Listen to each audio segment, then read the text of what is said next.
தமிழகம் தலைநிமிர இந்த பயணத்தில் தொடர்ந்து இதை பணியாற்றிக் கொண்டிருக்கின்ற பொதுச் செயலாளர் கருப்பு முருகானந்தம் அவர்களோடு தொடர்ந்து பணியாற்றிய தஞ்சாவூர் இளங்கோ, மகா சுசீந்திரன், தர்மராஜ், கோ வெங்கடேசன், லோகநாதன் உள்ளிட்ட அனைவருக்கும் எனது முதற்கண் வணக்கத்தை தெரிவித்துக் கொண்டு மேடையில் அமர்ந்திருக்கின்ற மூத்த மாநில துணைத் தலைவர்கள், பொதுச் செயலாளர்கள், முன்னாள் நாடாளுமன்ற உறுப்பினர்கள், சட்டமன்ற உறுப்பினர்கள் அனைவருக்கும் எனது பணிவு கலந்த வணக்கத்தை நான் இந்த நேரத்திலே தெரிவித்துக் கொள்ள கடமைப்பட்டிருக்கிறேன்.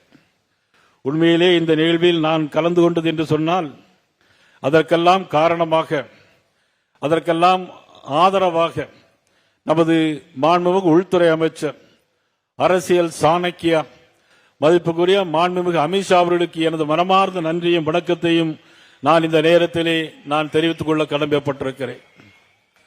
இந்த யாத்திரையின் போது எனக்கு எல்லா கிராமங்களுக்கும் போகின்ற வாய்ப்பு கிடைத்தது, எல்லா நகரங்களிலும் போகின்ற வாய்ப்பு கிடைத்தது. 1,00,000 பேருக்கு மேலாக பொதுமக்களை சந்திக்க நேர்ந்தது. 25,000 பேருக்கு மேலாக கிராம சபைகளிலே சந்திக்கின்ற, கிராம மக்களை சந்திக்கின்ற வாய்ப்பினை பெற்றிருக்கிறேன். ஆனால் ஒவ்வொரு தமிழக மக்களின் மன குரலாக மட்டுமல்ல, மன குமுறலாக நிறைய விஷயங்களை நான் கேள்விப்பட்டேன். அதில் என்னவென்று சொன்னால், ஒரு குடும்பம் கோயிலுக்கு போனால் அந்த குடும்பம் நன்றாக இருக்க வேண்டும், எங்களுடைய பிள்ளைகள் நல்லாக இருக்க வேண்டும் என்றுதான் வேண்டுவார்கள். ஆனால் என்னுடைய காதிலே விழுந்த மனக்குமுறல்கள், மரக்குரல்கள் என்னவென்று சொன்னால், இந்த ஆட்சி எப்போது வீட்டுக்கு போகும் என்ற குரலைத்தான் இன்றைக்கு எல்லா கோவில்களிலும் குடும்பம் குடும்பமாக கும்பிட்டுக் கொண்டிருக்கிறார்கள். இறைவா, இந்த ஆட்சியை திறக்கிற வீட்டுக்கு அனுப்பு, இந்த தமிழக மக்களை காப்பாற்று. அதற்காக யாரும் வரமாட்டார்களா, அதற்காக தூதுருளாக யாரும் வரமாட்டார்களா என்று ஏங்கிக் கொண்டிருக்கிற நேரத்தில் தான் நமது அரசியல் சாணக்கியர் அமித்ஷா அவர்கள் இந்த தேசிய ஜனநாயக கூட்டணியை உருவாக்கி இன்றைக்கு மாபெரும் மாற்றத்தை இந்த மக்களை மத்தியிலே கொண்டு வரப் போகிறார்கள். கடந்த 5 ஆண்டு கால திராவிட முன்னேற்ற கழக ஆட்சியில் நாம் எல்லாம் மட்டுமல்ல, உலகெங்கும் வாழும் தமிழர்கள் அனைத்து பேருக்கும் இந்த திமுக ஆட்சி இந்த தமிழகத்தின் நிலை என்று கண்ணீர் வெடிக்க வேண்டிய நிலைமை வந்திருக்கிறது. என்னவென்றால், வீட்டில் இருக்கும் போதும் பயம், வீட்டில் சென்றவர்கள் திரும்பி வருவார்களா என்று சொன்னால் அதிலும் பயம், வெளியே செல்லவும் பயம், எங்கும் பயம். காரணம், எங்கும் போதைப் பொருளுடைய மயம். இதுதான் திமுக ஆட்சியுடைய சுய நலம். இப்படி ஒரு பயம் கலந்த ஒரு மக்கள் மனதில் ஒரு ஆட்சிகள் மாற்றப்பட வேண்டும் என்பதற்காகத்தான் இன்றைக்கு தேசிய ஜனநாயக கூட்டணியை மாண்புமிகு அமித்ஷா அவர்கள் நம்மிடையே உருவாக்கி தந்திருக்கிறார்கள். இன்றைக்கு பாரதிய ஜனதா கட்சியின் சார்பாக இந்த எழுச்சி மிகுந்த கூட்டம், தமிழகம் தலைநிமிர தமிழன் எழுச்சி பயணத்தினுடைய இந்த இறுதி யாத்திரையில் நாம் இது இறுதி யாத்திரை என்று யாரும் நினைத்துவிடக் கூடாது. இனிமேல் தான் துவக்கமாக வைத்துக் கொள்ள வேண்டும். இந்த ஆட்சி அகற்றப்பட வேண்டும். இன்றிலிருந்து நாம் சபதம் ஏற்க வேண்டும். என்ன சபதம்? இந்த ஆட்சி அகற்றப்படும் வரை இன்றிலிருந்து தேசிய ஜனநாயக கூட்டணியோடு நாம் அனைவரும் இன்றிலிருந்து விரதம் இருப்பது போல் இன்று 3 மாதங்கள் விரதம் இருந்து ஆட்சி அகற்றுவதற்காக அல்லும் பகலும் அயராது பாடுபட வேண்டும் என்று இந்த நேரத்தில் நான் உங்களை எல்லாம் நான் அன்போடு கேட்டுக்கொள்கிறேன். பாலியல் வன்கொடுமைகள், குழந்தைகளுக்கு எதிரான குற்றங்கள் 50%, போக்சோ குற்றங்கள் 60%, இன்னும் பெண்களுக்கு எதிரான குற்றங்கள், அதிலும் 10 வயது குழந்தைகள் முதல் 70 வயது பெண்கள் வரையிலும் ரோட்டிலே நடமாட முடியவில்லை. கொலைகள், கொள்ளைகள், கற்பழிப்புகள் அனைத்தும் இந்த ஆட்சியில் நடைபெறுகிறது. யார் செய்கிறார்கள் என்று சொன்னால், அனைத்தையும் செய்வது திமுகவை சேர்ந்தவர்களை செய்கிறார்கள். டாஸ்மாக் ஊழல், 1000 கோடி ரூபாய் ஊழல் டாஸ்மாக். ஆனால் கோர்ட்டிலே ஸ்டே வாங்கி வைத்திருக்கிறார்கள். யார் செய்கிறார்கள்? இதை திமுக அமைச்சர்களே செய்கிறார்கள். செந்தில் பாலாஜி டாஸ்மாக் அமைச்சராக இருந்தார், இப்பொழுது அமைச்சராக இல்லை. திமுகவை சேர்ந்த அமைச்சர்கள் பெண்களை தவறாக பேசுகிறார்கள். திமுகவை சேர்ந்த அமைச்சர்கள் பெண்களை ஏளனமாக பேசுகிறார்கள். விழுப்புரத்திலே ஒரு அமைச்சர் பெண்களை பார்த்து நீங்கள் நின்றால் எவ்வளவு, பத்தால் எவ்வளவு என்று கேட்கக்கூடிய அளவிற்கு தாய்மார்களை மதிக்க தெரியாத ஒரு தரங்கெட்ட அமைச்சர்களாக இன்னைக்கு இருந்து கொண்டிருக்கிறார்கள். அமைச்சர் சேகர்பாபு கோயிலுக்கு வந்தவர்களை அநாகரிகமாக பேசுகிறார்கள். நமது தமிழிசை சவுந்தரராஜன் அவர்கள் போகும்போது கூட அவர்கள் கேவலமாக நடந்து கொண்டிருக்கிறார்கள். மதிக்க தெரியாதவர்கள், தமிழகத்தின் தமிழ் கலாச்சாரத்தை நேசிக்க தெரியாதவர்கள். இன்றைக்கு கரூரிலே ஒரு சம்பவம் நடந்தது. 41 பேர் இறந்து போனார்கள். தமிழகத்துடைய வெற்றி கழகத்துடைய தலைவர் வருகிறார், 12 மணிக்கு வருகிறேன் என்று சொல்லிவிட்டு 7 மணிக்கு வருகிறார். ஆனால் நடந்தது என்ன? அங்கு 41 பேர் இறந்து போனார்கள். உடனடியாக இரவோடு இரவாக முதலமைச்சர் ஸ்டாலின் அவர்கள் வருகிறார்கள். 41 பேருக்கு போஸ்ட்மார்ட்டம் பண்ணப்படுகிறது. யாரை காப்பாற்றுவதற்காக? கரூரில் இருக்கிற முன்னாள் அமைச்சர் செந்தில் பாலாஜி காப்பாற்றுவதற்காக. அதற்கு அத்தனைக்கும் காரணம், அந்த சாவுக்கு காரணம் செந்தில் பாலாஜி என்பதை இந்த மேடையில் நான் பகிரங்கமாக நான் குற்றம் சாட்டுகிறேன். இதற்கெல்லாம் ஒரு விடிவு காலம் உண்டு.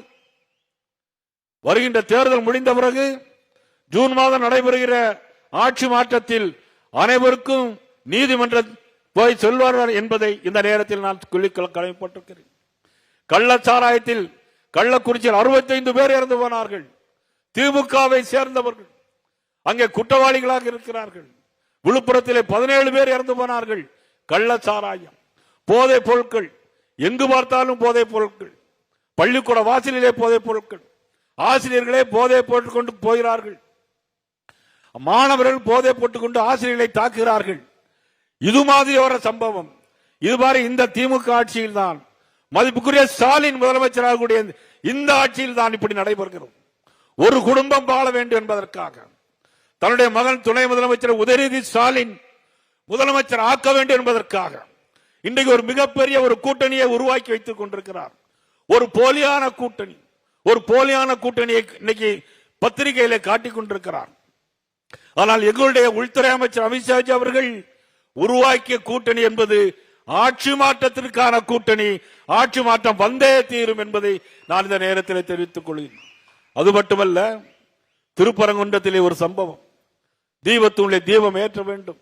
ஒரு அமாவாசை தினத்தன்று பூரணச்சந்திரன் தன்னுடைய உடலிலே தீ வைத்து மாய்த்து கொண்டான் என்று சொன்னால் அதற்கும் திமுகவே காரணம், மாண்புமிகு முதலமைச்சர் ஸ்டாலின் அவர்களே காரணம் என்பதை நான் இந்த நேரத்திலே பகிரங்கமாக நான் குற்றச்சாட்ட கடமைப்பட்டிருக்கிறேன்.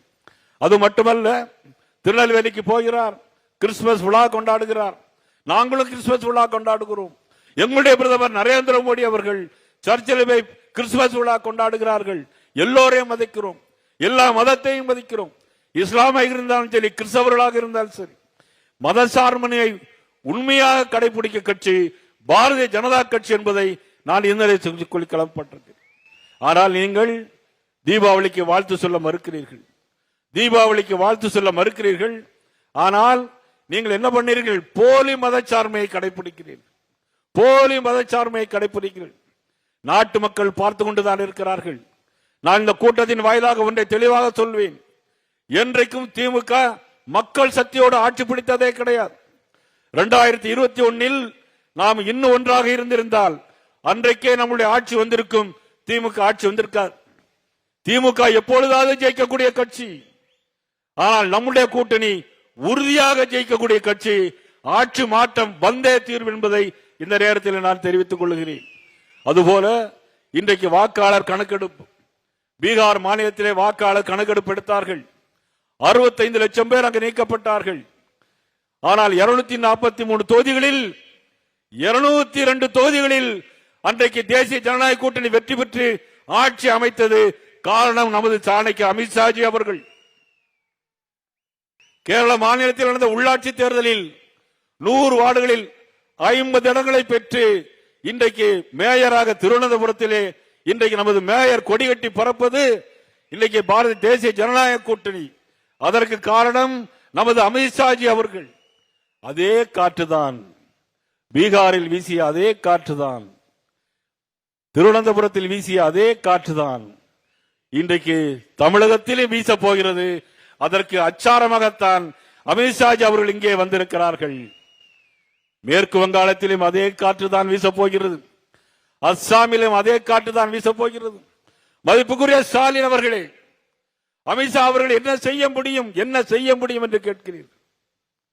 நான் இந்த மேடையில் வாய உறுதியாக சொல்லுகிறேன், அமித்ஷா அவர்களால் தான் இந்த தமிழ்நாட்டில் உங்களை எதிர்த்து உங்களை வீட்டுக்கு விரட்டி தேசிய ஜனநாயக கூட்டணி ஆட்சியை கொண்டு வர முடியும் என்று நான் சொல்லுகிறேன். இன்றைக்கு தமிழகத்தில் 67,000 மேற்பட்ட பூத்துகள், இன்னைக்கு பாரதிய ஜனதா கட்சி 234 தொகுதிகளிலும் பூத் கமிட்டியை திறம்பட நடத்தியிருக்கிற ஒவ்வொரு பூத் கமிட்டியிலும் ஒவ்வொரு தொகுதியிலும் 5000 பேர். இன்றைக்கு BLA 2 63,000 பேர் தமிழ்நாட்டில், BLA 2 63,000 பேர் இன்றைக்கு பாரதிய ஜனதா கட்சி தொண்டன் ஒவ்வொரு பூத்திலும் இருக்கிறான். இது நம்மளுடைய நீண்ட நாளுடைய அமித்ஷா அவருடைய கனவு. இது நிச்சயமாக சொல்கிறேன், இனி திராவிட முன்னேற்ற கழகம் எந்த காலத்திலும் ஆட்சிக்கு வர முடியாது. ஆக இந்த தேர்தலில் நிச்சயமாக இன்னும் கூட்டணிகள் நிறைய வரும் என்பதை எங்களது அமித்ஷா அவர்கள் உறுதி செய்வார்கள். உறுதியாக நீங்கள் ஆட்சி மாற்றம் வரும், திராவிட முன்னேற்ற கழகம் ஆட்சிக்கு ஆட்சி விட்டு மாறி போகும் என்பதை புரட்சித்தில் எம்ஜிஆருடைய பாடலை பாடுவார். தர்மம் அரசாளும் போது அதர்மம் அரசாளும் போது தர்மம் வெளியே போகும், தவறு வெளியே போகும்போது தர்மம் உள்ளே வரும்போது ஒரு பாடல் உண்டு. கண்ணை மறைக்கின்ற காலம் வரும்போது தர்மம் வெளியேறலாம், தர்மம் அரசாளும் சமயம் வரும்போது தவறு வெளியேறலாம். நல்லவன் லட்சியம் வெல்வது நிச்சயம், அமித்ஷாவின் லட்சியம் வெல்வது நிச்சயம். இன்று புதுக்கோட்டை, நாளைக்கு ஜெயின் ஜார்ஜ் கோட்டை. நன்றி, வணக்கம்.